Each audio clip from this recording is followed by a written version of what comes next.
so cool to watch this shit where it's like I pulled this phone and I know this dude. But hey, man, what is up and welcome to the Miseducation of Music. You are here with J-Treb as always, but today I got a special guest in the building, bro. I got Zach Vaz in the building with me, man. Hello. What's up, man? Now, it's crazy because I feel like I've had so many people who I've actually worked on music with in my life on the show, and you are like the only one.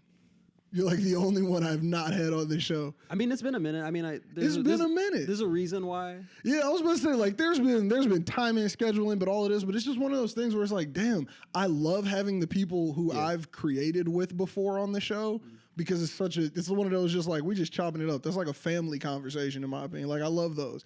That's when we really get to chop it up because it's like, we know each other prior. It's not like when I do interviews with people where it's like, I've been listening to music for years, but like, we only know each other on Instagram. Yeah, it's like a personal thing. That's what I'm saying, man. I feel like just knowing you from the first time you ever came in and recorded and like Kiko introduced me and hearing you now as a musician and just a lot of things have happened, bro. Since then, yeah, but you're going insane. You're going crazy, bro. That's why you got to be on the show. I think everything happens in perfect timing because now we get to talk about everything from your own solo music to the music that you got with this group Time Zones. And you know we got to dive into that, bro, because we got to tell everybody, man, in my opinion, I love you all's group.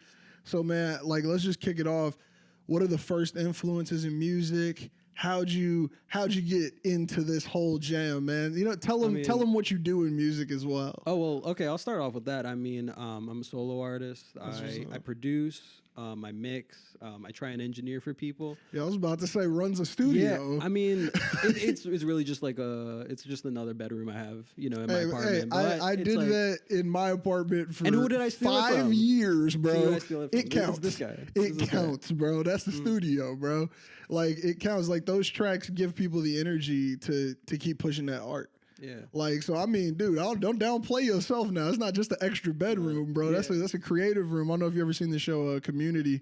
Like, they got the imagination room. That's exactly it, dude. I love Community so I'm much. rewatching it right now, and I'm just like, bro, like, it's so good. And that's what the studio room is, bro. That's what my studio room is. Have you been watching Atlanta though? Bro, I'm 2 episodes behind right now. Okay, but the whole season's so meta. I love it. No, absolutely. So meta. And it's like, it's odd because it's like taking like side steps. Like, it's not even so many side steps from the original plot line. Yeah. So many, man. But it's such a good show, though. It's such a good show. And like, oh man, I don't know. I'm still stuck on that whole like just the creation room or like what was it called, like the Dreamatorium or something. Oh man, Dreamatorium. Yeah, that's what I'm calling. If I ever buy real studio space and Troy get and like Abed. a bit, that's the name of Troy it. and Abed Studios. Man, I would do that too, bro. Fuck it, man. Have a big picture, just Troy and Abed in the morning playing on the TV in the back. But yeah, man, hold on. Let's dive back into you, my G. So solo artist, you run your studio, man. What else do you do? You're also how many people are in Time Zones? There are a lot of people in Time Zones, but it's not really a thing anymore. I mean, I think after like 2 years of like doing it, it's like we kind of have to move on. Yeah, you know, I've been involved with other online bands, just because like Discord is like a massive app. Oh, it's amazing. And let me tell you, I love Discord. You just end up in different servers and meeting other people. So I have another group that I'm working with. I'm actually mixing 2 of their tracks right now. Go crazy, man. Bleacher's Only Child. They are fantastic. They're popping off.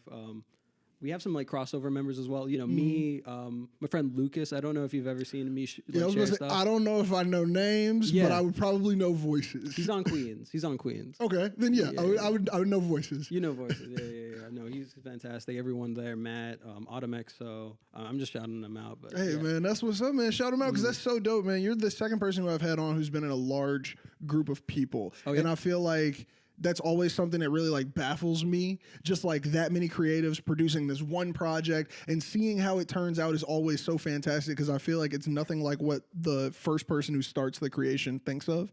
And I think it's that's the relay of it, right? race of music. It's like, I'm going to do my part. I'm going to go as hard as I can. And then I'm going to pass this baton and understand that like that part of the race is done. And that's how you have to be with it. You can't just be like, I'm going to be the main character of this. I'm gonna run next to everybody while they're running, and I'm gonna keep doing. It's like that's I got to be the first verse. That's counterproductive to the goal. Now, how was it? Because I mean, you said you also are involved in these other online bands. Like, how is it in that section of music? I guess like that kind of like, I don't want to call it floater because I feel like that sounds weird. I've never heard that term. No. I mean, just in the sense of like floating around and always working with other like music and stuff. I thought that you were talking like a genre or something. No, it wasn't. That'd be dope. I was about to say, hey man, we might be on to something. We should talk about it. We might have to make a genre out here. Yes. But like as far as just like going around and doing so much music, how does that affect you creatively? Like, is that like a charge up? Is it like that's just where you throw all your energy to? Like, I mean, I don't know if I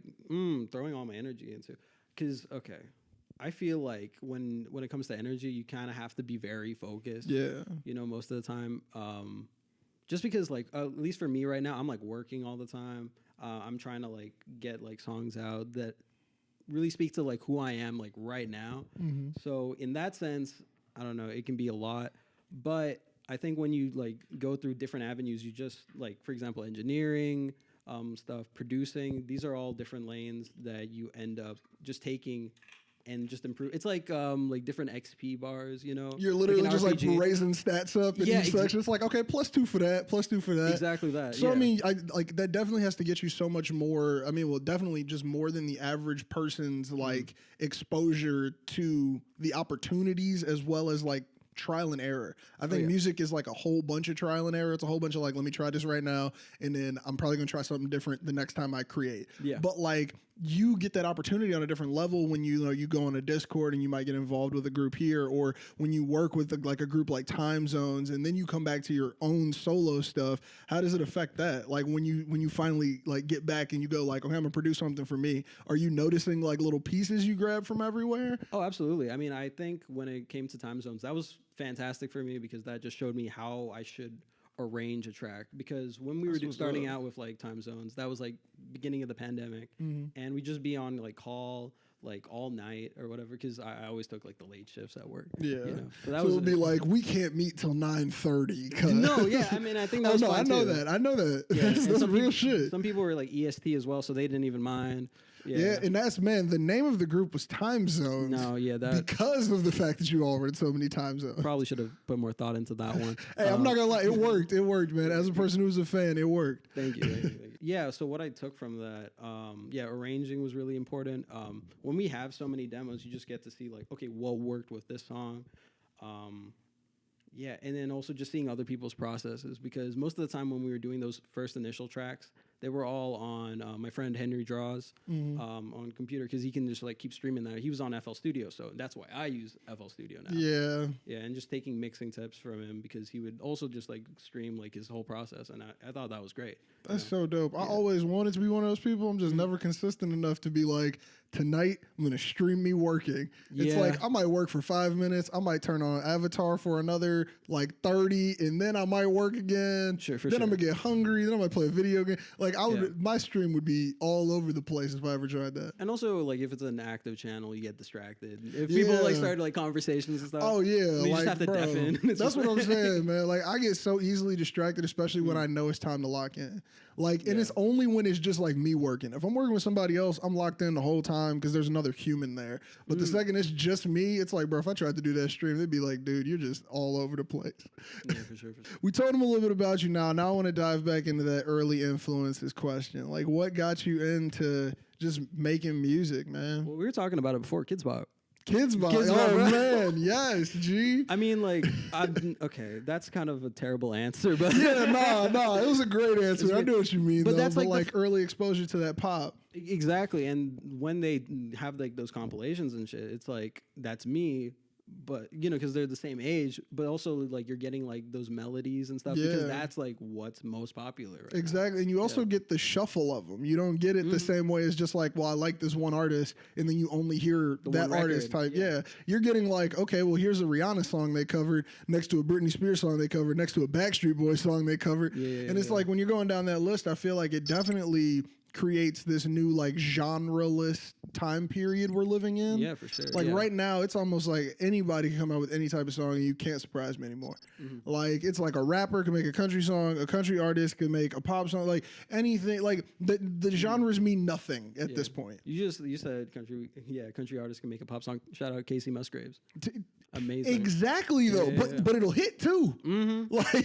Now besides Kids Bob, what were some of the other influences that made you think like I want to do something like this or I want to try? Around then, let me see. So I was into Kids Bob, and then I really got into like anime and like Beyblade. Like there was a Beyblade anime. I know. I remember, bro. It's like some Jetix type shit. Like you see that shit on Toon Disney and all of those? Metal Fusion, man. Oh man. Yeah. Okay. Yeah. The point of this was that I used to download like the videos or like the full episodes, and I'd cut them up and make AMVs. And you know, there's like a genre where it's like Linkin Park, it's like Rise Against, it's all these like hardcore like, bands and stuff. So I eventually took that influence, and when you got a Beyblade video with "Bleed It Out" underneath by Linkin Park. Yes, that's exactly it. That's exactly it. And the thing is, you have to like listen to the songs that you're choosing because they have to have like the ups and downs. Yeah, that go with it. Yeah, because this is early editing, bro. Your song got to match it. It's not. I'm not gonna chop this song around it. Yeah, Final Cut Pro X. That's what I'd use it on. Man. Yeah, and so my ear got trained to like, okay, I know exactly like how intense this needs to get, and that's why I didn't like fuck with like Green Day for a little bit, which is crazy to think because it's like, oh, that's like you're going like ham the whole time. Yeah, I was about to say, but dynamic. Yeah, I was about to say, but it doesn't really go around that much, and I'm noticing that because I'm thinking about like some of my favorite Green Day tracks right now, and they don't have a lot of movement. No, I mean besides like maybe like the end of like Boulevard of Broken Dreams, where it's like that change and like the but I was about to say that benefits from the ramp up of the like if the chorus was done with the same hype, the track would. It would just all be the same. But like the chorus just literally takes it and the energy drops down to 1. It's the same song. Just energy goes from 10 to 1 back and forth.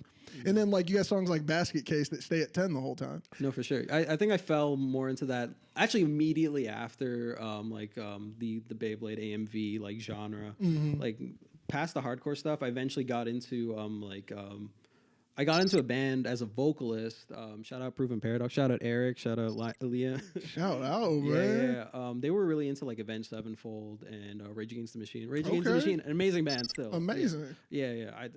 I got way more into them like in college, but around then, one of our guitarists ended up like changing schools, and they were like, "Okay, you need to play guitar now."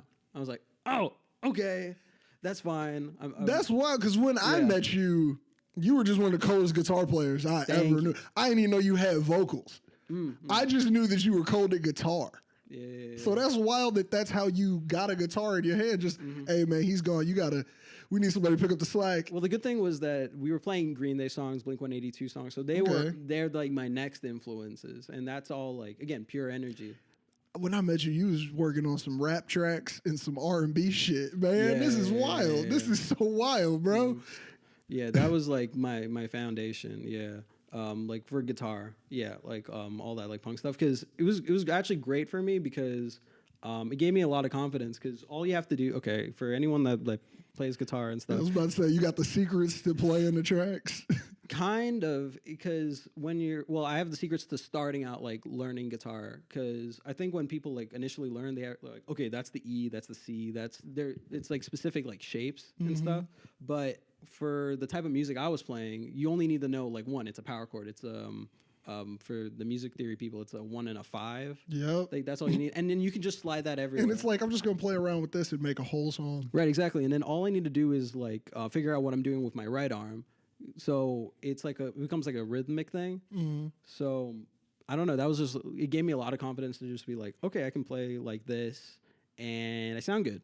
I mean, I was playing on like a nylon string guitar when I really shouldn't have, you know, for that style of music. But eventually I got an electric and it made sense. And then I learned all like those other chords. Yeah. Man, that's crazy. That's what's up, G. Like that's such a collective music type, in my opinion, to lead to like where I'm going next. Because when I met you was at NIU through Key. And you came to help me out with some tracks that were more rap-like, and you came to like just work on so many different things than any of the genres that you were just talking about. Yeah. So, like, how did that flip even get involved? Like, how did you even get involved on the other side? Because, I mean, like, and just to brag on you for a minute to the people watching, like, you've been on the AJ773 projects. Kiko's been on the podcast. He's been on those projects. Like, bro, you was tucked on the Zion, bro. Like, Zion's been on this show. Like, you are now just, I see you popping up in rap music, just doing tracks a little bit of everywhere. Yeah. And like just the strings came from this whole Green Day side, apparently. Yeah, I think like towards the end of high school, I just got really into like watching like YouTube videos about guitars. Like it wasn't even about like playing. It was just like, this is an ES335. This is made in America. It was like, I'm just watching people talk about them. No, exactly. And then their influences, which tended to sway a little bit more like bluesy. I got really into John Mayer. And Man, I love me some fucking John Mayer. He's an amazing guitarist. Such an amazing bro. That's the reason why I had that Strat I always used when I was playing with you guys. The blue That's one. what's up. Yeah, very John Mayer vibe. It's very exact same, and I use the same like configuration that he does because it's more towards the neck, so it's warmer. It's a warmer tone, which made sense for like the R&B and definitely stuff we did with Kiko. Yeah. Okay, my man. So we've talked about how you had this start in music, how you've worked with like so many different people. And now I want to ask a question I asked a lot of artists. What's the dream project? Like if you got the opportunity, unlimited budget, you ain't got to think about the money. All you got to do is say where you want to record it, who you want there. Like what's the vibe you need? I mean, I have a lot of good friends that I know. Like online, I have. Okay, I'm gonna just shout out a bunch of people. Go for it, man. Hey, look, if you're staying local, shout them out there, man. Yeah. Because you can use anybody in the world for this scenario, and I've noticed so many people like to use people who they really know, which is awesome. That's amazing. Yeah. But shout them out, man. Say their names. Yeah, I mean, for Canada, Callum Sheehan, amazing producer. He's just a kid as well. Like I think he's like 17. Damn. Yeah, and he did some of the, I bet like some of your favorite stuff off the New Time Zones. What was it? He did the ending of Hold My Hand. Stop. The big drop? Mm-hmm. He did that. Because I did the first half. Oh, my God. You did the first half? Yeah. Bro, that's probably my favorite track next to Osaka. Was he involved in that? Oh, okay. Yeah, Osaka. Yeah. Oh, actually, the person that made that, I'd also want to work with again because I met up with him in Texas, Noah Murray. That's what's up. Okay. Yeah, he's a fantastic producer. He does a lot of hip hop stuff. He's actually venturing into more like country pop stuff. With some friends that I'm going to be working with mixing their record, Ren and Pri Avril. God damn, busiest man working in music right now, G.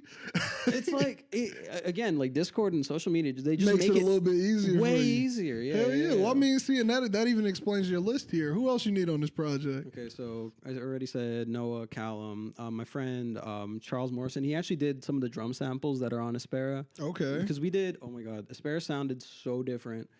From like how, because we over the winter, I was living in DeKalb, and he stayed in University Plaza, if you remember. Okay, yeah. You remember where that is. Man, I stayed there for a minute. Mm-hmm. Oh, really? Yeah. Okay, yeah. I mean, it's cool. They got a swimming pool. It's a little too bougie. Okay. And that sounds so ignorant to say out loud.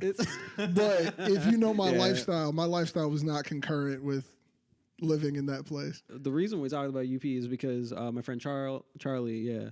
Charles Morrison, he's a fantastic drummer. Oh my God. I got to show you some of the demos that we've made together, but he's a fantastic drummer. I think if I had to like make a dream project, it'd be in like a house like I had like last summer. Just like spending like time, maybe like a month, maybe 2 weeks.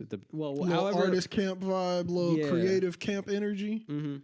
Probably somewhere near a city because I really enjoyed like the aspect of just going out and then finding like places that we can just like set up like a live show. That's really cool, man. Yeah, you all did do that. That was so awesome to see. Like, because I just remember during that time period where you all were, like, together as time zones and just seeing, like, yo, you guys are just going live. Here's a performance. Like, we're performing somewhere right now. Yeah. And this is like, wow. Like, no warning, yeah. Like, go crazy. Yeah, we tried. Yeah, we made those guys, like, really mad because it was, like, Richardson, Texas.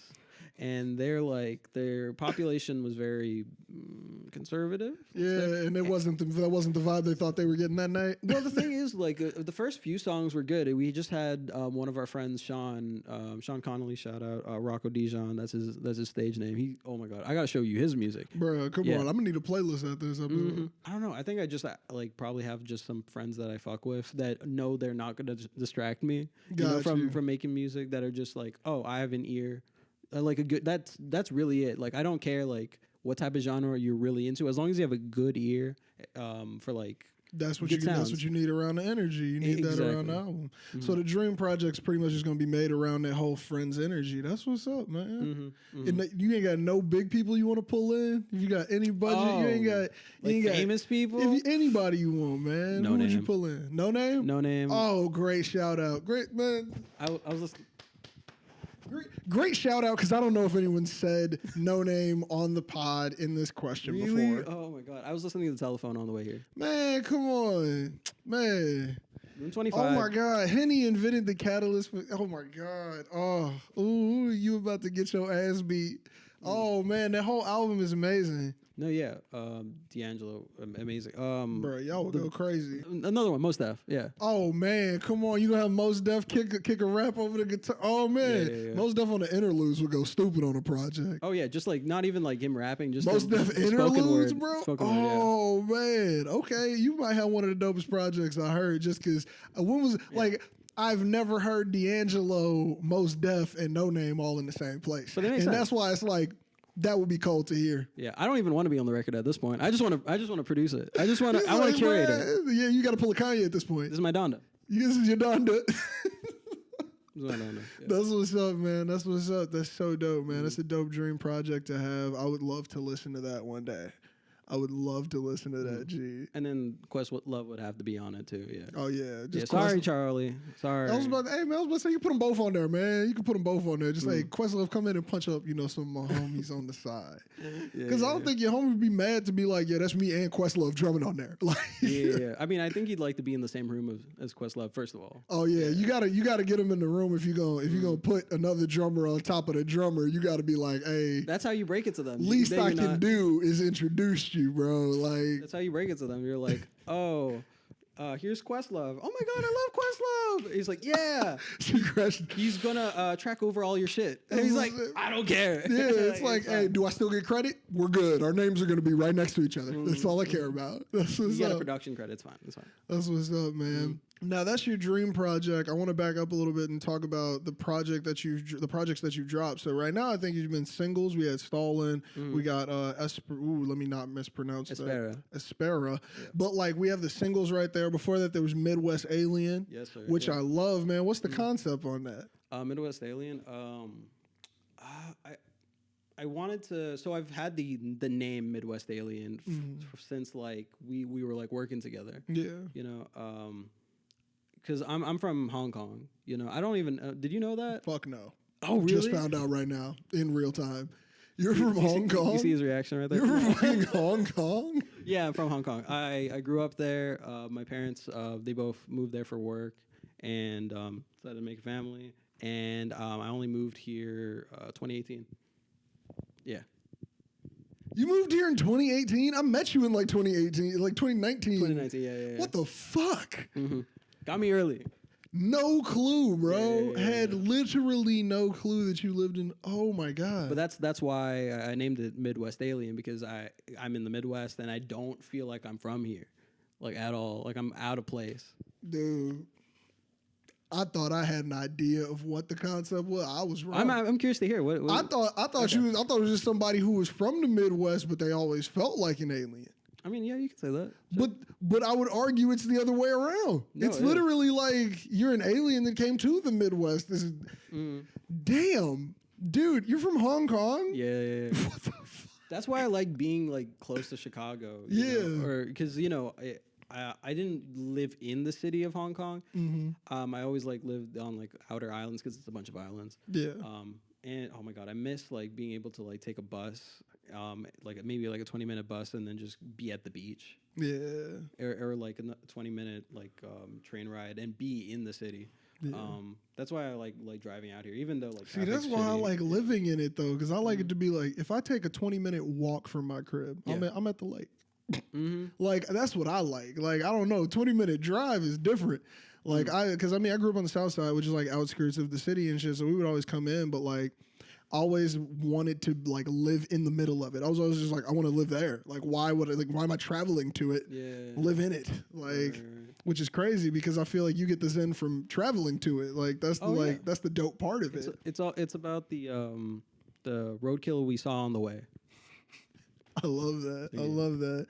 Now, man, Midwest Alien about the kid from Hong Kong who came to the Midwest, man. Yeah. Now that's the concept behind it. What was the point you were trying to get across there? I don't think it was really anything deeper than that. I was just like, okay, this is who I am. So I'm through your lens vibe. Yeah, so I'm just gonna make songs that I just want to make. You know, I started off just making like drums and then just recording guitars over that, and that from there I do vocals. Like that's just like the chain of command that I had on that project, because I think that's what I did for Day Shift, Queens. Man, don't get me started on Day Shift, bro. I remember my Day Shift, boy. That's my shit. Thank you. That's such a vibe. That's such a like windows down Lakeshore Drive energy. Yeah, that's like literally what everyone says. Yeah, it's such a vibe. It's driving music. It's driving music. It's Midwest driving music though. But you from Hong Kong apparently. Damn. Yeah. Thought you was tapping into some past shit. This is all new to you. That's so why. That's such a different lens. I gotta re-listen to this project with that in my mind now. I'm sorry, the music nerd in me is just like, bro, that concept is not what I was thinking the entire time I was listening. That's so dope that you arrived there. Now you said the process for you was to get that music, lay those vocals. Now is that every time? Like what's the process for recording? If I'm being honest, I think like something that stayed kind of consistent, at least for me, because now I don't do like the beat guitar. Well, I kind of do that. But something that's stayed more like consistent is that like I'll be doing like something completely different. Like I'll be at work, and then like the concept for the song will happen. Like I wrote my my verse for Day Shift while I was working at Kohl's. You're doing a day shift. I was on my day, and I was just like, this fucking sucks. Like I'm gonna like write a verse about it, and I think that's like one of my There's like I've been writing songs since I was like. Yeah, in my junior year of high school, like properly, and there's just like a beauty in like making something that I don't want to say it like makes sense. I think actually, you know what? I think that's the best way to say it. No, you could say that. It makes sense. It's your art. Yeah, I was about to say it's got to be equally as cathartic, and I compare like that's the word. Yeah, cathartic. But like I compare rapping, poetry, just anything of the like of using your words to make pictures, the equivalent of like actual artistry of people like painting, people like drawing, because it's the same thing in my mind where it's like there's something being released every time you're doing that. Like you're giving off something, you're letting go of something that's inside of you, and that's got to have a feeling behind it every time. No, for sure. Yeah. Like I bet you the shift got a little bit better when you wrote a little shit talk verse about it.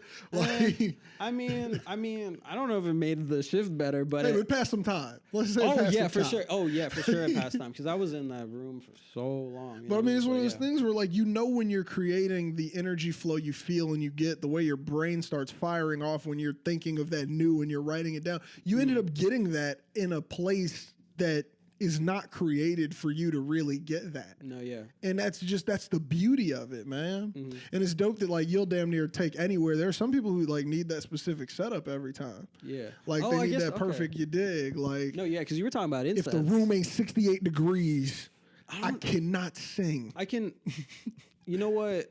Who said that? Aretha Franklin? Yeah, I believe it's a diva from that time period who had specific temperature requirements. That I actually kind of respect, though. Of course. Because that's like a performance. Yeah, it's an instrument. Yeah. Your instrument's got to be at the right volumes. Like, you don't expect somebody to sound amazing at a Super Bowl in the middle of snow.